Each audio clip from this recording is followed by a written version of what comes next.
Hello everyone, आज हम पढ़ेंगे कमेडिया डेल आर्टे के बारे में।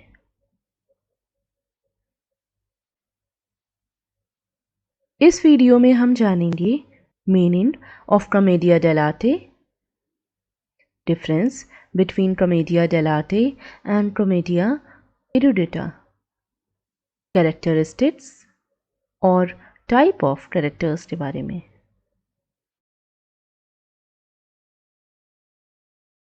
Commedia dell'arte, often referred to simply as commedia, is a form of Italian theatre that emerged in the 16th century and had a significant influence on the development of European theatre and comedic traditions. Commedia dell'arte, जिसे हम simply कॉमेडिया भी कहते हैं, ये Italian theatre का एक form था। ये डेवलप हुआ था अराउंड 16th सेंचुरी में इटली में, लेकिन इसका इफेक्ट देखा जा सकता है यूरोपियन थिएटर और उसके कॉमेडिक ट्रेडिशंस के ऊपर भी।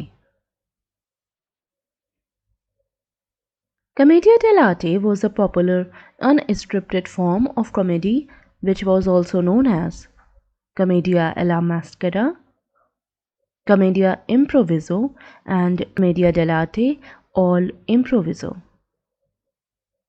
कॉमेडिया डेल'आर्टे एक पॉपुलर फॉर्म था कॉमेडी का। ये अनस्क्रिप्टेड होता था, यानी इसमें पहले से कोई भी चीज़ डिसाइड नहीं होती थी कि स्टेज पे जाके क्या परफॉर्म करना है। इसे हम कॉमेडिया एला मैस्केरा, कॉमेडिया इम्प्रोविजो या फिर कॉमेडिया डेल आर्टे ऑल इम्प्रोविजो के नाम से भी जानते हैं। कमेडिया डेल आर्टे से ही मिलता जुलता मूवमेंट था कमेडिया एरुडिटा। इसलिए इन दोनों के बीच में डिफरेंस जानना ज़रूरी है।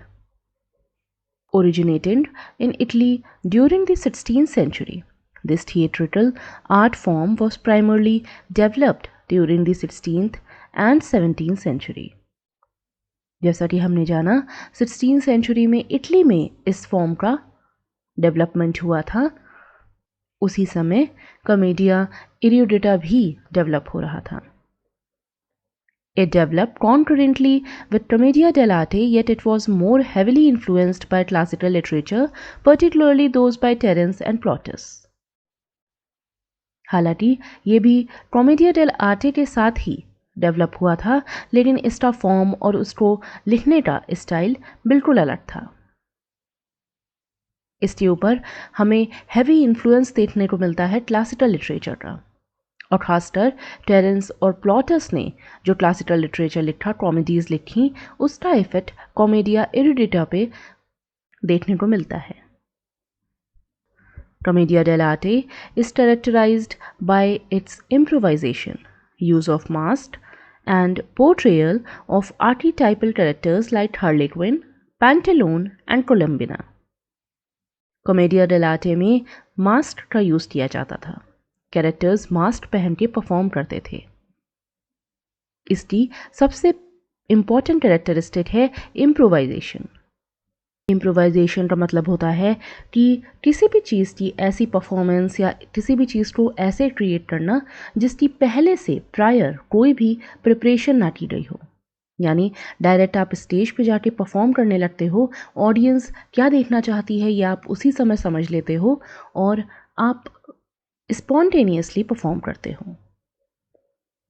इसमें हमें कुछ आर्कीटाइपल कैरेक्टर्स देखने को मिलते हैं, जैसे हार्लेक्विन, पैंटेलोन, कोलम्बिना, और इसके अलावा भी जो कैरेक्टर्स हैं उनके बारे में हम आगे बात करेंगे। Unlike commedia dell arte, commedia erudita plays were more literary, adhering to a more structured format. Performers did not wear masks and emphasized delivering refined dialogues। Commedia dell arte में हमने इम्प्रोवाइजेशन की टेक्निक देखी, यानी कि actors बिना किसी preparation के stage पर जाकर परफॉर्म करते थे। लेकिन इसी का जस्ट उल्टा था कमेडिया एरुडिटा। इसमें हमें मोर स्ट्रक्चर्ड फॉर्मेट देखने को मिलता है, कहानी लिखी होती है और एक्टर्स उसी के अकॉर्डिंग परफॉर्म करते हैं। इसमें कैरेक्टर्स मास्क भी नहीं पहनते हैं, जबकि कॉमेडिया डेल'आर्टे में मास्क का यूज किया जाता है। The actors were given some freedom to improvise dialogues and actions while still following the main storyline. जैसा कि हमने अभी बात करी कि एक्टर्स फ्री होते थे अपने डायलॉग्स को इम्प्रोवाइज करने के लिए, अपने एक्शंस को इम्प्रोवाइज करने के लिए, लेकिन फिर भी वो एक लूज प्लॉट से जुड़े होते थे, वो एक बेसिक सी स्टोरी लाइन को फॉलो करते थे। हालांकि बेसिक स्टोरी लाइन होने के बाद भी उनको स्टेज पे जाके क्या करना है या कैसे परफॉर्म करना है, क्या डायलॉग्स बोलने हैं, वो डिसाइड तभी होता था जब वो स्टेज पर जाते थे, और इसकी प्रायर प्रिपरेशन वो नहीं करते थे। Plays in Commedia erudita followed a more formal structure, including a prologue, acts, and an epilogue. दूसरी तरफ कॉमेडिया इरुडिटा में एक फॉर्मल स्ट्रक्चर देखने को मिलता है, जैसे कि उसमें प्रोलॉग होगा, एक्ट्स होंगे और एपिलॉग भी होगा। Rather than fully scripted plays, Commedia dell'arte performances were based on a general plot with dialogues and situations improvised by the actors. Commedia dell'arte में स्क्रिप्ट का यूज नहीं किया जाता था। एक्टर्स स्टेज पर जाकर सिचुएशन को देखकर, सिनेरियो को देखकर अपने डायलॉग्स को फॉर्म करते थे। The dialogues were intricate and poetic, distinct from the more straightforward delivery of Commedia dell'arte. Commedia dell'arte में जहाँ एक तरफ स्ट्रेट फॉरवर्ड डिलीवरी होती थी डायलॉग्स की, वहीं दूसरी ओर कॉमेडिया इरुडिटा में डायलॉग्स को इंट्रिकेटली क्रिएट किया जाता था। अब जानते हैं कॉमेडिया डेल'आर्टे की मेजर कैरेक्टरिस्टिक्स के बारे में। This form of theatre originated in Italy, and the wandering Italian troops played in Europe and influenced writers of comedies in Elizabethan England and later in France. Comedy का ये टाइप शुरू हुआ था Italy में, जिसमें इटालियन ट्रूप्स एक जगह से दूसरी जगह पर जाके परफॉर्मेंस देते थे। बाद में एलिजाबेथन इंग्लैंड की कॉमेडीज और फ्रांस में भी इस तरह की कॉमेडी का इफेक्ट दिखा। Shakespeare's the taming of the shrew and Moliere's the misanthrope were influenced by commedia. Shakespeare का the taming of the shrew और मोलियर का द मिसैंथ्रोप इसी फॉर्म ऑफ कॉमेडी से इंस्पायर्ड थे। Commedia dell'arte is highly improvisational. Commedia dell'arte improvisational होती है, यानी इसमें बिना किसी प्रायर प्रिपरेशन के एक्टर्स स्टेज पर जाते हैं और डायलॉग डिलीवरी करते हैं और एक्शंस को परफॉर्म करते हैं। While the basic plot and situations may be outlined in advance, much of the dialogue and physical comedy are improvised by the actors. हालांकि इसमें एक बेसिक प्लॉट होता है, सिचुएशंस आउटलाइन की जा सकती हैं, लेकिन जो डायलॉग डिलीवरी होती है या फिर जो भी एक्टर्स फिजिकली परफॉर्म कर रहे हैं स्टेज पर, वो इम्प्रोवाइज किया जाता था। Physical comedy is a hallmark of commedia dell'arte. Commedia dell'arte में फिजिकल कॉमेडी का यूज सबसे ज़्यादा किया जाता था। The actors use exaggerated movements, slapstick humor, acrobatics and pratfalls to entertain the audience. इसमें स्लैपस्टिक ह्यूमर का यूज़ किया जाता था। स्लैपस्टिक एक तरह की फिजिकल कॉमेडी होती थी जिसमें एब्सर्ड सिचुएशंस होती थी और वॉयलेंट एक्शन होता था। इसमें एक्रोबैटिक्स का भी यूज़ किया जाता है और प्रैटफॉल्स का यूज़ किया जाता है। प्रैटफॉल्स का मतलब होता है ऐसे तरीके से गिर जाना जिससे लोगों में अम्यूजमेंट पैदा हो या लोगों को हंसी आए। The physicality of the performances often generates laughter and amusement. Masks are a crucial element of Commedia dell'arte. Each character typically wears a mask that covers their face, emphasizing their unique features and expressions. Masks serve both to conceal the actor's identity and to amplify the character's emotions and intentions. Commedia dell'arte में mask का use किया जाता था। Characters की unique features को और expressions को दिखाने के लिए कैरेक्टर एक टिपिकल टाइप का मास्क पहनते थे जो उनकी पर्सनैलिटी को बिलोंग करता था। In addition to masks, the costumes of Commedia dell'arte characters are distinctive and often elaborate. These costumes help define the characters and contribute to their visual appeal. Mask के साथ ही कॉमेडिया डेलार्टे के कैरेक्टर्स की costumes भी काफ़ी distinctive होती थी, elaborate होती थी। उनकी कॉस्ट्यूम्स भी उनके कैरेक्टर को पोर्ट्रे करने में एक तरह से हेल्प करती थी और विजुअल अपील को बढ़ावा देती थी। Commedia dell'arte often incorporates satirical elements and social commentary. Characters may represent various social classes and their interactions can highlight societal issues and absurdities. Commedia dell'arte satirical elements को दिखाता है। इसमें सोशल क्लास का भी रिप्रेजेंटेशन देखने को मिलता है क्योंकि इसमें कैरेक्टर्स अपर क्लास को और लोअर क्लास को दोनों को बिलोंग करते थे। इसमें हमें उस समय के सोसाइटल इश्यूज और एब्सर्डिटीज की झलक देखने को मिलती है। Characters were passed down through generations and real-life marriages among performers were common, enhancing the unity of the troupe. Characters generation by generation perform करते थे and real-life marriages among performers were common. Generally इसमें हमें real-life couples देखने को मिलते थे। ये actors ही बाद में एक दूसरे से शादी कर लेते थे जिससे ट्रूप की यूनिटी बनी रहती थी।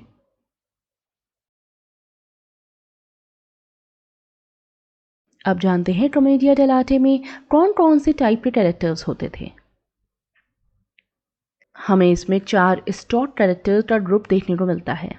ये स्टॉक कैरेक्टर्स कुछ ऐसे होते हैं कि अगर ऑडियंस के सामने वो परफॉर्म करने जाते हैं तो ऑडियंस तुरंत समझ जाती है कि ये इस टाइप का कैरेक्टर है। यानी सपोज अगर कोई नाइट अपनी पूरी यूनिफॉर्म के साथ स्टेज पर आ रहा है तो हमें तुरंत समझ में आ जाएगा बिना उसके बताए कि वो एक नाइट है। या फिर अगर एक राजा स्टेज पर आ रहा है तो हमें उसके बिना बताए ही हमें समझ में आ जाएगा कि वो एक राजा है। कॉमेडिया डेलार्टे में हमें 4 मेजर टाइप के स्टॉक कैरेक्टर्स का ग्रुप दिखता है। पहला है ज़ैनी। इनमें आते हैं सर्वेंट्स और क्लाउन्स। इनमें सबसे पॉपुलर है हार्ले क्विन, स्टेपिनो, पल्सिनेला और पेड्रोलिनो। वेकी डिनोट करता है वेल्दी ओल्ड मैन को या मास्टर्स को, जैसे कि पेंटेलोन और इल्डिटोरे। इनामोराटी ये होते थे यंग अपर क्लास लवर्स जिनके नाम कुछ इस तरह से होते थे जैसे फ्लेवियो और इसाबेला। इल कैपिटानो सेल्फ स्टाइल कैप्टन्स होते थे या फिर ब्रिगार्ड्स होते थे। ब्रिगार्ड्स का मतलब होता है एक ऐसा पर्सन जो अपनी ही अचीवमेंट के लिए बोस्ट ऑफ करता रहता है, शो ऑफ करता रहता है। इसमें इंपॉर्टेंट था स्टेरा म्यूटिया। ये तो थे स्टॉक कैरेक्टर ग्रुप्स के टाइप्स।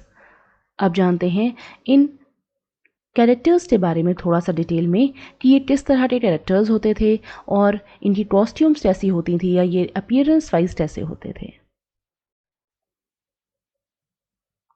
सबसे पहले आता है Harley Quinn.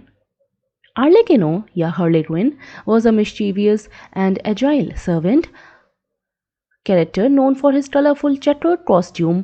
He often engaged in physical comedy. Harley Quinn एक मिस्चीवियस सर्वेंट होता था जो कि अपने कलरफुल चेकर्ड कॉस्ट्यूम के लिए जाना जाता था। ये अक्सर फिजिकल कॉमेडी में एंगेज होता है और लोगों को हंसाने का काम करता है। Pulcinella, a character with a hunched back and a grotesque appearance, has a hooked nose, pot belly and large cheeks. Pulcinella के कैरेक्टर में हमें हंच्ड बैक देखने को मिलती है। इसका अपीयरेंस काफी ग्रोटेस्क होता था और इसकी हुक्ड नोज होती थी। इसका स्टमक काफी राउंड होता था जिसे हम पॉट बेली भी कहते हैं और इसके चीट्स बड़े बड़े होते थे, लार्ज होते थे। He wears a white outfit which includes wide leg trousers and a long sleeved loose fitting blouse.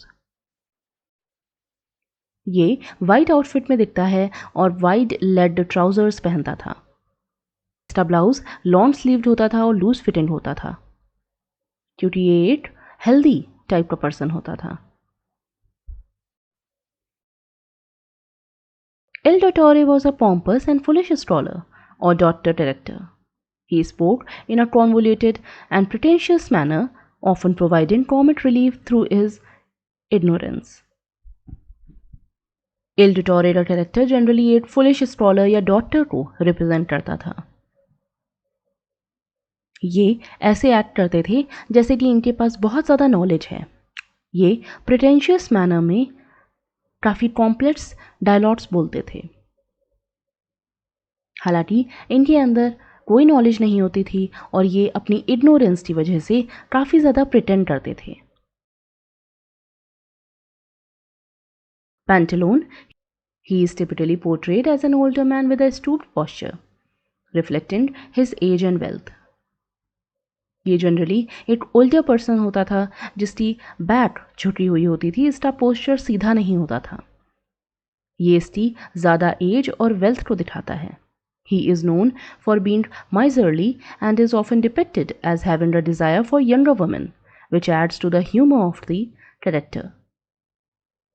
ये वेल्दी होने के साथ साथ माइजरली भी होता था, कंजूस भी होता था। इसे ऑफन डिपिक्ट किया जाता है कि ये यंगर वुमेन के साथ रहना चाहता था।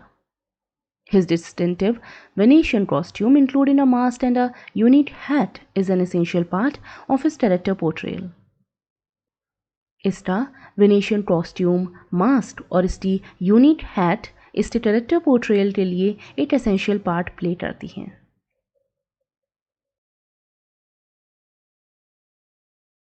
Innamorati. The Innamorati were the young lovers in Commedia dell'arte. Commedia dell'arte में young lovers को पोर्ट्रे करते थे Innamorati. They were typically portrayed as idealized and beautiful, often facing obstacles in their pursuit of love.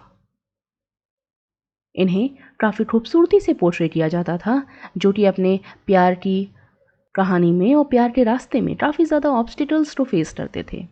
The lovers are usually the children of either Dottore or Pantalone.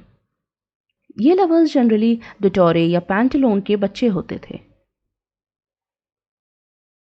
Some common names associated with the Innamorati characters include Innamorati characters के कुछ common names देखे जा सकते हैं, जैसे कि mail names के लिए हम इनोमोराटो वर्ड का यूज करते हैं।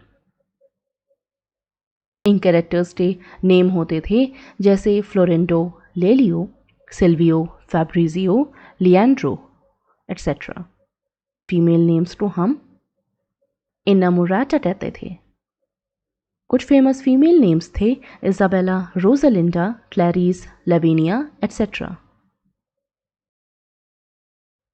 Il Capitano was a braggart and boastful character who claimed to be a fearless military captain but was often portrayed as a coward. कैपिटानो एक ब्रागार्ट था। ये अपने कैरेक्टर को लेकर काफ़ी ज़्यादा झूठ बोलता है, लोगों के सामने शेटी बढ़ाता है या बोस्ट ऑफ करता है, शो ऑफ करता है कि ये एक फियरलेस मिलिट्री कैप्टन है, लेकिन असलियत में वो एक कॉवर्ड होता था।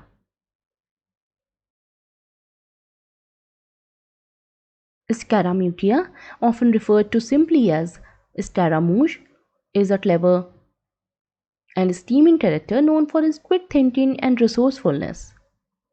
Scaramuccia एक क्लेवर स्टीमिंग कैरेक्टर था जो कि अपनी क्विक थिंकिंग और रिसोर्सफुलनेस ले जाना चाहता था। ये काफ़ी ज़्यादा चालाक होता था। He often devises elaborate plans and schemes to achieve his goals or escape from predicaments. ये मुसीबतों से बाहर निकलने के लिए अक्सर काफ़ी ज़्यादा अच्छे प्लान्स बनाता था, स्कीम्स बनाता था, प्लॉटिंग करता था, जिससे हमें उसकी क्लेवर थिंकिंग का पता चलता है। Tartaglia is most recognized for his speech impediment, which causes him to stutter or have difficulty speaking fluently. Tartaglia को जाना जाता है अपनी स्पीच इम्पेडिमेंट के लिए। वो स्टटर करता था, हटलाता था और उसे बोलने में तकलीफ होती है। Tartaglia is often depicted as a character from the upper class or nobility, which contrast with his speech impediment, adding irony and humor to his character. Tartaglia का character upper class या nobility को depict करता था, लेकिन इसके साथ ही हमें उसका स्पीच इम्पेडिमेंट भी देखने को मिलता है, यानी कि स्टटरिंग देखने को मिलती है। अपर क्लास के स्टटर करने से हमें पूरे प्ले में एक आयरनी या ह्यूमर देखने को मिलता है।